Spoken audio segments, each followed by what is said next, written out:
Ilang palayan sa Bangaldan, Pangasinan mas lalo pang nalubog sa baha dahil sa tuloy-tuloy na buhos ng ulan. Narito ang report. Dahil sa tuloy-tuloy na buhos ng ulan na dala ng Super Typhoon Nando, mas lalo pang binaha ang ilang palayan sa Bangaldan, Pangasinan. Halos umapaw na rin ang ilang creek sa bayan. Tuloy-tuloy ang pag-iikot ng MDRRMO para i-monitor ang sitwasyon sa bayan.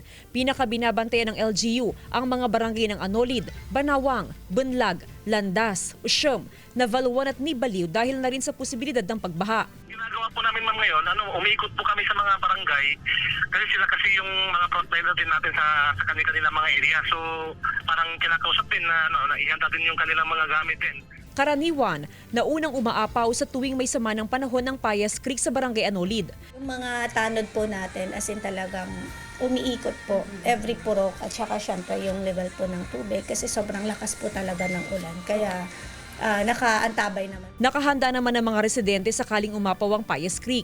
Ang ilan sa appliances ni Aling Betty ay nakapatong na sa mas mataas na lugar para hindi abutin sakaling bumaha. Pag ganyang mangyayari ma'am, hindi naman namin inaantay na talagang tataas pa kasi bago tumaas na umapaw yung tubig, tinataas na rin yung mga gamit. Nakahanda na rin ang second floor ng Barangay Hall na magsisilbing evacuation center sakaling may mga ililikas na residente. Jasmine Gabriel Galban, One North Central Luzon.